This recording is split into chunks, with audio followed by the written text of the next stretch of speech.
கிறிஸ்துவுக்குள் பிரியமானவர்களே, கர்த்தரும் இரட்சகருமாய் இயேசு கிறிஸ்துவின் ஈடி நீட் நாமத்தினாலே உங்கள் யாவருக்கும் என் அன்பின் வாழ்த்துக்களை தெரிவித்துக் கொள்கிறேன்.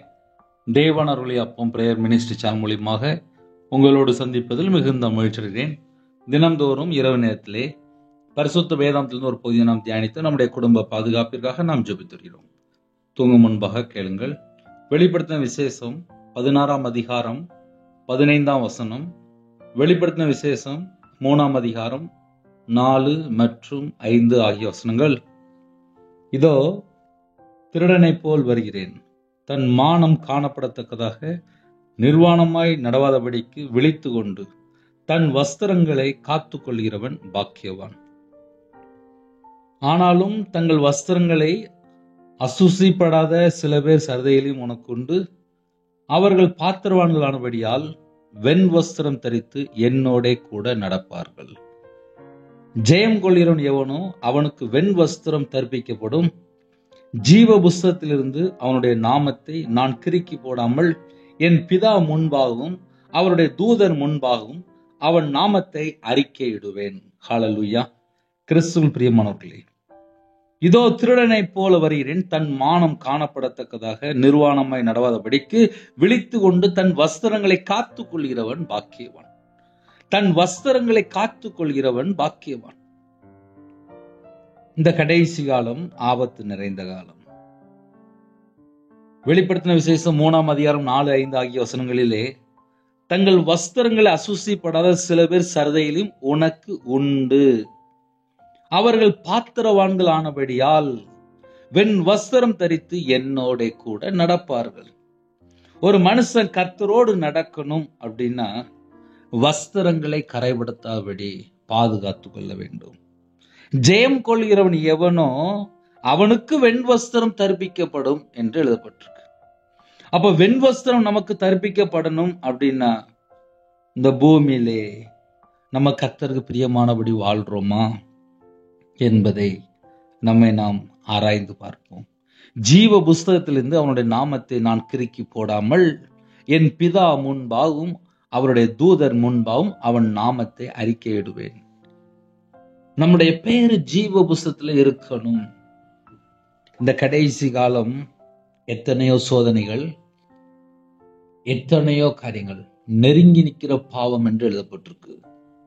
இப்ப நம்ம கையிலே சோப்பிட்டப்ப மாதிரி செல்போன் வந்துட்டு நிறைய குடும்பத்துல கழுத்துல ஏதோ ஒரு வலி அப்படிங்கிறாங்க. என்ன சொல்லி கேட்டா ஒரு 10 மணி நேரம் 12 மணி நேரம் அப்படியே குனிஞ்சிருந்து இந்த பின்னாடி உள்ள நரம்புலாம் இருக்குல்ல, அதெல்லாம் அவ்வளவு பெயின், நிமிர்ந்து கூட பார்க்க முடியல, எப்ப பார்த்தாலுமே குனிஞ்சே இருக்கிறாங்க. அப்படிலாம் நிறைய குடும்பம் வந்துட்டு காலையில இருந்து ராத்திரி வரைய நிறைய குடும்பத்திலே நிமிர்ந்து கூட பார்க்க நேரம் இல்லை, அவ்வளோ பிஸி. தேவனுக்கு முன்பாக நம்ம எப்படி இருக்கிறோம்? மனுஷன் முகத்தை பார்ப்பான்பா, தேவன் இருதயத்தை பார்ப்பாரு. என்னை பரலோகத்துக்கு கூட்டு போகணும் அப்படின்னா நான் அந்த பூமியில எப்படி வாழ்றேன், என்ன செய்றேன், எல்லாமே தேவன் பார்த்துட்டு இருக்காரு. தங்கள் வஸ்திரங்களை அசுசிப்படுத்தாத சில பேர், தங்கள் வஸ்திரங்களை கரைபடுத்தாமல் பாதுகாத்து கொள்கிற சில பேர் சரதையிலும் உனக்கு உண்டு. அவர்கள் பாத்திரவான்களானபடியால் அவங்க பரலோகத்துக்கு போறது தகுதி உள்ள பிள்ளைகள். பாத்திரவான்களானபடியால் வெண் வஸ்திரம் தரித்து என்னோட கூட நடப்பார்கள். நமக்கு வெண் வஸ்திரம் தரிப்பிக்கணும் அப்படின்னா நம்ம அந்த பூமியில வாழ்ற வாழ்க்கை கிறிஸ்துவின் மேல் அஸ்திபாரம் போடப்பட்ட வாழ்க்கையா இருக்கணும். ஆவியானவர் நம்மளை வழி நடத்தணும். சத்தியத்துக்கு நம்ம கீழ்ப்படியணும். உண்மையா வாழணும், பரிசுத்தமா வாழணும், நீதியை பின்பற்றணும், நன்மை செய்கிற பிள்ளைகளா இருக்கணும். சொல்ற பிள்ளைகள் இல்ல, செய்கிற பிள்ளைகளா இருக்கணும். ஏன்னா நன்மை செய்யணும், நன்மை செஞ்சு சொல்லிடலாம், ஆனா செஞ்சு பார்க்கும்போது தான் தெரியும். நன்மை செய்கிறவன் தேவனால் உண்டாயிருக்கிறான், தீமை செய்கிறவன் தேவனை காணவில்லை. அப்ப நம்ம பரலோகத்துக்கு போகணும், நமக்கு வெண் வஸ்திரம் தரிப்பிக்கப்படணும், ஜீவ புஸ்தகமுடைய பேர் எழுதப்படணும். அப்படி அந்த நோக்கம், அந்த எண்ணம், அந்த சிந்தனை நமக்குள்ள இருந்தா நல்லா இருக்கு. யூதா 22, 23 ஆகிய வசனங்களிலே, நீங்கள் பகுத்தறிவு உள்ளவர்களாய் இருந்து சிலருக்கு இரக்கம் பாராட்டி சிலரை அக்கினியிலிருந்து இழுத்து விட்டு பயத்தோடு ரட்சித்து, சிலரை அக்கினியில் இருந்து இழுத்து விட்டு பயத்தோடு ரட்சித்து, மாம்சத்தால் கரைப்பட்டிருக்கிற வஸ்திரத்தை வெறுத்து தள்ளுங்கள். மாம்சத்தால் கரைப்பட்டிருக்கிற வஸ்திரத்தை வெறுத்து தள்ளுங்கள். சிலருக்கு இரக்கம் பாராட்டணுமா? சிலரை அக்கினியில் இருந்து இழுத்து விட்டு பயத்தோடு ரட்சித்து. ஒரு குடும்பம் அக்கினிக்கு நேரா போயிட்டு இருக்கு, 2ஆம் மரணமாய் அக்கினிக்கு நேரா போயிட்டு இருக்கு அப்படின்னா, சிலருக்கு இரக்கம் பாராட்டி சிலரை அக்கினியிலிருந்து இழுத்து விட்டு பயத்தோடு ரட்சித்து அப்படின்னா, சில குடும்பம் கர்த்தரை விட்டு தள்ளி போய் வாழ்ந்துட்டு இருப்பாங்க. அந்த குடும்பத்துக்கு சுவிசேஷம் அறிவிக்கிற வேலை நமக்கு இருக்கு. சிலருக்கு இரக்கம் பாராட்டி, சில நேரத்தில் இரக்கம் பாராட்ட வேண்டிய சூழ்நிலை இருக்கும். சிலரை அக்கினியிலிருந்து இழுத்து விட்டு அக்கினிக்கு நேரா போயிட்டு இருக்கிறாங்க. பாவத்தின் சம்பளம் என்ன? மரணம். இன்னைக்கு நிறைய குடும்பத்துல கர்த்தரை விட்டு தள்ளி போகும்போது அதனுடைய முடிவு என்ன? துன்மார்க்கரும் தேவனை மறக்கிறவர்களும் நரகத்திலே தள்ளப்படுவார்கள். அப்ப நரகத்திலே தள்ளப்படும் போது அது 2ஆம் மரணமாய் அக்கினி கடலா இருக்கு. அங்க எரிகிற அக்கினி. அப்படிப்பட்ட இடத்துக்கு போகக்கூடாது அப்படின்னா, சிலருக்கு இரக்கம் பாராட்டி, சில குடும்பத்திலே கணவன் மனைவி பிரிஞ்சு போயிருந்தாங்க, மன்னிக்கிற ஒரு சுபாவம் இல்லை. சில குடும்பத்திலே மன்னித்தால் அந்த குடும்பம் இணைந்து வாழும். கணவன் மனைவி தான் விட்டு கொடுக்க மாட்டாங்க, சண்டை போடுவாங்க, கோர்ட்டு கேஸ் சொல்லி போவாங்க. அப்ப சில குடும்பத்துல என்ன செய்யணும் அப்படின்னா, போன் போட்டு பேசலாம், நேரா போய் பேசலாம், மன்னிப்பு கேட்கலாம், இறங்கி போலாம். சிலருக்கு இரக்கம் பாராட்டி, சில வீட்டுல பக்கத்து வீட்டுல ஒரு 20 வருஷமா 15 வருஷமா பேச மாட்டாங்க, அதுவும் தப்பு தான். பல வருஷமா சண்டை போட்டுட்டே இருப்பாங்க. கொஞ்சோண்டு இடம் பிரச்சனையா இருக்கும், சொத்து பிரச்சனையா இருக்கும்.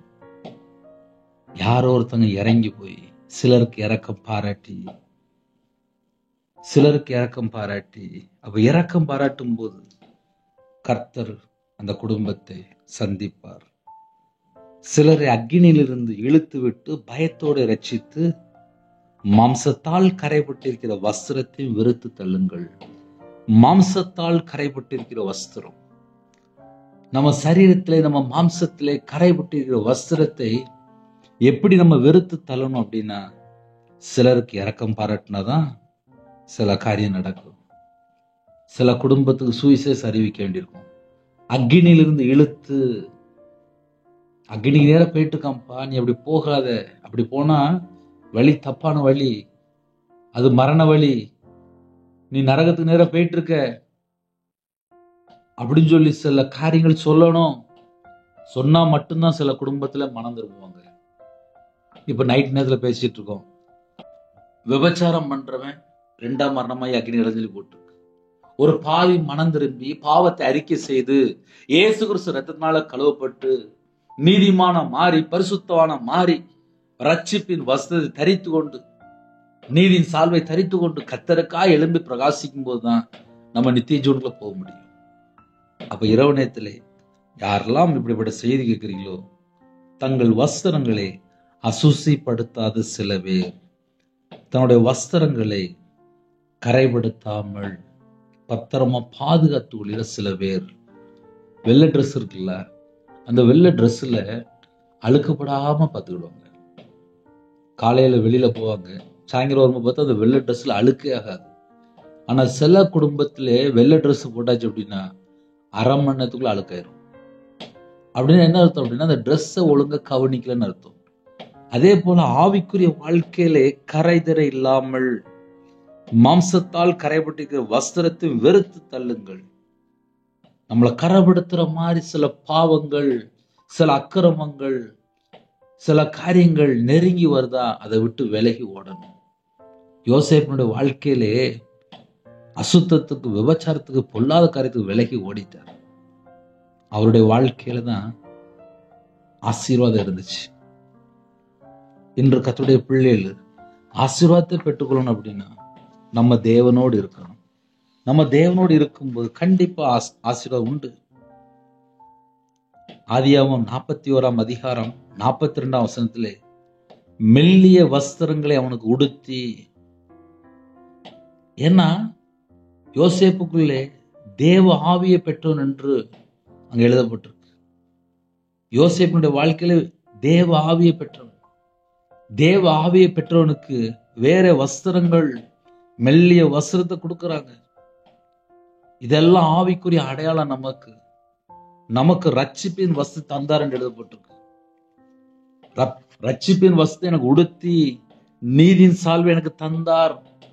அப்ப நம்ம வாழ்க்கையிலே ஆசீர்வாதங்களே பெற்றுக்கணும். அப்படின்னா ஜெபிக்கும் போது புதிய ஏற்பாட்டிலே லூக்கான் சுவிசேஷம் 8 அதிகாரம் 9 29 வசனத்திலே அவர் ஜெபம் பண்ணுகையில் அவருடைய முகரூபம் மாறிட்டு அவருடைய வஸ்திரம் வெண்மையாகி பிரகாசித்தது. ஜெபிக்கிற பிள்ளைகளுடைய வாழ்க்கையிலே எப்பொழுதும் ஜெபித்து கொண்டே இருப்பாங்க. அவங்களுடைய வாழ்க்கையிலே வஸ்திரம் வெண்மையாகி பிரகாசிக்கும். தேவ ஆவியை பெற்றுக்கொண்ட யோசேப்புடைய வாழ்க்கையிலே ஆசீர்வாதம் இருந்துச்சு. மெல்லிய வஸ்திரம். இன்று நமக்கு என்ன வேணும் அப்படின்னா, நம்ம எல்லாருமே பரலோகத்துக்குள்ள போகணும். அப்படின்னா நமக்கு வெண் வஸ்திரம் வேணும், மெல்லிய வஸ்திரம் வேணும், ரட்சிப்பின் வஸ்திரம் வேணும், நீதியின் சால்வை வேணும். அப்ப நம்ம தேவனுடைய சமூகத்துல கேட்கணும், அப்பா என்னோட வாழ்க்கையில கரைதரை இருக்கக்கூடாதுப்பா, நான் உமக்கு பிரியமானபடி மனவாட்டியா இருக்கணும்ப்பா, மணவாளன் வரும்போது ஆயத்தமா இருக்கணும்ப்பா. ஏசாயா 61 அதிகாரம் 10 வசனம் எழுதப்பட்டிருக்கு. மணவாட்டி நகைகளினால் தன்னை சிங்காரித்துக் கொள்கிறதற்கும் ஒப்பாக அவர் ரட்சிப்பின் வஸ்திரங்களை எனக்கு உடுத்தி நீதியின் சால்வை எனக்கு தந்தார் என்று எழுதப்பட்டிருக்கு. அந்த வஸ்திரங்களை நாம் பெற்றுக்கொள்ள வேண்டும். ஹல்லேலூயா. இரவு நேரத்திலே நம்ம எப்படி ஜெபிக்கணும் அப்படின்னா, கரைதில் இல்லாத ஒரு வாழ்க்கை வேணும்பா. என்னை பரிசுத்தப்படுத்தி என்னை ஆசீர்வதிங்கப்பா. எனக்கு ரட்சிப்பின் வஸ்து தாங்கப்பா, நீதியின் சால்வை தாங்கப்பா. அப்படி கேட்பீங்களா? கண்களை மூடி நாம் ஜெபம் செய்வோம். அன்பின் கர்த்தாவே நன்றி எடுத்து சொல்கிறோம்ப்பா. அப்பா, அந்த இரவு நேரத்திலே நாங்கள் எல்லாரும் உம்முடைய பாதத்தில் வருகிறோம். இந்த நாள் முழுதும் கர்த்தருடைய கரம் எங்க கூட இருந்து பாதுகாத்து கிருபைக்காக நன்றி. உண்மை நன்றியோடு சொல்கிறோம்ப்பா. நாங்க எல்லாரும் நித்திய ஜீவனுக்குள்ள வரணும். அதுதான்ப்பா உங்க பிரியம். ஒருவரும் கெட்டு போக கூடாது. எல்லாரும் மனம் திரும்பி எல்லாரும் பரலோகத்துக்கு வரணும். இந்த இரவு நேரத்தில் யாரெல்லாம் ஜெபிக்கிறோங்களோ நாங்க எல்லாரும் பரலோகத்துக்கு வரணும்ப்பா. எங்களுக்கு அந்த கிருபை தாங்க. யாரெல்லாம் இந்த இரவு நேரத்திலே இணைந்திருக்கிறாங்களோ வஸ்திரத்தை கரைப்படுத்தாதவர்களாக இருக்கணும்ப்பா. கர்த்தரோடு நடக்கிற பிள்ளைகளா இருக்கணும்ப்பா. வஸ்திரங்களை காத்து கொள்கிற பிள்ளைகளா இருக்கணும்ப்பா. எங்களுக்கு அந்த கிருபை தாங்கப்பா. ரட்சிப்பின் வஸ்திரத்தை உங்க பிள்ளைகளுக்கு தாங்கப்பா. நீதியின் சால்வை உங்க பிள்ளைகளுக்கு தாங்கப்பா. இந்த இரவு நேரத்திலே ஒவ்வொரு குடும்பத்தையும் வேலையடைத்து மூடி மறைத்து பாதுகாத்துக் கொள்ளுங்க. சிறு பிள்ளைகள் முதல் கொண்டு முதியோர் வரை எல்லாரையும் உங்களுடைய ஜோன்ல அர்ப்பணிக்கிறோம். இந்த இரவு நேரத்திலே இன்பமான தூக்கம் தாங்க. தேவையில்லாத சொப்பனங்கள், தேவையில்லாத தற்கொலை எண்ணங்கள், மரண பயங்கள் எல்லா கிரிகளும் இயேசு கிறிஸ்து ரத்தத்தினாலே இயேசு கிறிஸ்து நாமத்துல சுட்டரிக்கப்படட்டும். இணைந்திருக்கிற எல்லா குடும்பத்தையும் கர்த்தர் ஆசீர்வதிங்க. நாளைக்கு உள்ள காரியங்களை கர்த்தர் பொறுப்பெடுத்துவங்க. இந்த நாளிலும் இரவு நேரத்திலே எந்த குடும்பத்திலே குடும்பமா இணைந்திருக்காங்களோ, கற்பத்தின் ஜெபிக்கிறாங்களோ, மாசமா இருக்கிறாங்களோ, டெலிவரி போறாங்களோ, கர்த்தர் ஆசீர்வதிங்க. திருமணத்துக்கு ஆயத்தமா இருக்காங்க, வாலிப பிள்ளைகள் இணைந்திருக்கிறாங்க, கர்த்தர் கூட இருந்து பிள்ளைகளுடைய சகல காரியத்திலையும் ஆசீர்வதிங்க. திருமணம் முடிந்ததுக்கு அப்புறம் கர்த்தரை விட்டு எந்தெந்த காரியத்திலே தள்ளி போனாங்களோ, கர்த்தரை விட்டு எந்தெந்த காரியத்திலே இருக்கிறாங்களோ அந்த குடும்பங்கள் மனம் திரும்ப வேண்டும், ரட்சிக்கப்பட வேண்டும். அந்த கிருபை தாங்க. நைட் ஷிஃப்ட்ல, நைட்டு டிரைவிங் லைன்ல, நைட் நேரத்தில் வெளியில இருக்கிறாங்க, கர்த்தர் கூட இருந்து பாதுகாத்துக் கொள்ளுங்க. வெளிநாட்டில் இருக்கிறாங்க, அவங்க இருக்கிற இடத்துல கர்த்தருடைய கரம் கூட இருக்கட்டும். தேவன் அருளிய அப்போ மினிஸ்டர் மூலியமா இணைந்திருக்கிற குடும்பத்தை உங்களோட இரத்த கொட்டைகளை வேலி அடைத்து மூடி மறைத்து பாதுகாத்து கொள்ளுங்க. நாங்க எல்லாரும் பரலோகத்துக்கு வரணும்ப்பா. எங்களுக்கு அந்த கிருபை தாங்க, எங்களுக்கு அந்த கிருபை தாங்க. யாரெல்லாம் இணைந்திருக்கிறாங்களோ அவங்க இதயத்துக்குள்ள என்ன கவலை, என்ன வேதனை, என்ன துக்கம் இருக்கும் எல்லாவற்றையும் நீக்கி சமாதானத்தை தாங்கப்பா. சில குடும்பத்துல கண்ணீர் மட்டுமே வாழ்க்கையா இருக்கு, அதை எடுத்து போட்டுருங்க. எங்களோட ஆவியை உம்முடைய கரத்தில் அர்ப்பணிக்கிறோம். அதிகால வேளையில துதிக்கிற துதியோட எழும்ப கிருபை செய்யுங்க. பலவீனத்தோடு படுத்த படுக்கையில சரீரத்துல எந்த குடும்பத்துல பலவிதமான வியாதியில கஷ்டப்படுறாங்களோ உங்களுடைய தழும்புள்ள கரத்தினால சுகமானிகள் என்று விதிச்சும்படி உங்க பிள்ளைகளை தொட்டு சுகமாக்கித்தாங்க. கர்த்தருடைய கரம் பிள்ளைகளை கொடுக்கட்டும். அவங்களோட அக்கிரமம் அவங்களுடைய பாவத்துல மன்னித்து குணமாக்கித்தாங்க. உங்களுடைய தழும்புள்ள கரத்தினால தொட்டு சுகமாக்கித்தாங்க. உங்களுடைய பாத பிள்ளைங்களை அர்ப்பணிக்கிறோம். கர்த்தர் வேலையிடுங்க. எல்லா குடும்பத்தையும் அப்பா உங்களுடைய கிருபையினால் நிரப்புங்க, நன்மையினால் நிரப்புங்க, திருப்தியா நிரப்புங்க. ஒவ்வொரு குடும்பத்தையும் கர்த்தர் ஆசீர்வதிங்க. கர்த்தர் பொறுப்படுத்துவாங்க. இயேசு கிறிஸ்துவின் பிதாவே ஆமென். தேவனுக்கு மகிமையுண்டாக.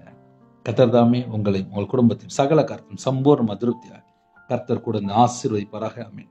கர்த்தராகிய இயேசுவின் கிருபையும் பிதாவாகிய அன்பும் பரிசுத்தனுடைய ஐக்கியமும் இப்பொழுதும் எப்பொழுது சதா காலங்களிலும் நம்ம கொடுப்பதாக. ஆமென். கிறிஸ்துவுக்குள் பிரியமானவர்களே, 9363064181 என்ற நம்புதல் உண்டால் நாங்கள் உங்களுக்காக குடும்பத்துக்கு ஜெபிப்போம். நீங்களும் என்னுடைய ஊழியக்காக ஜெபித்துள்ளால் கர்த்தர் உங்களையும் உங்கள் குடும்பத்தையும் உங்களோட வம்சத்தையும் உங்களுடைய தலைமுறை சகல காத்தியும் கர்த்தர் கூட இருந்து ஆசீர்வதிப்பாராக. ஆமென். God bless you. Thanks for watching. Please subscribe our channel. Click the like and share. Click the bell. God bless you.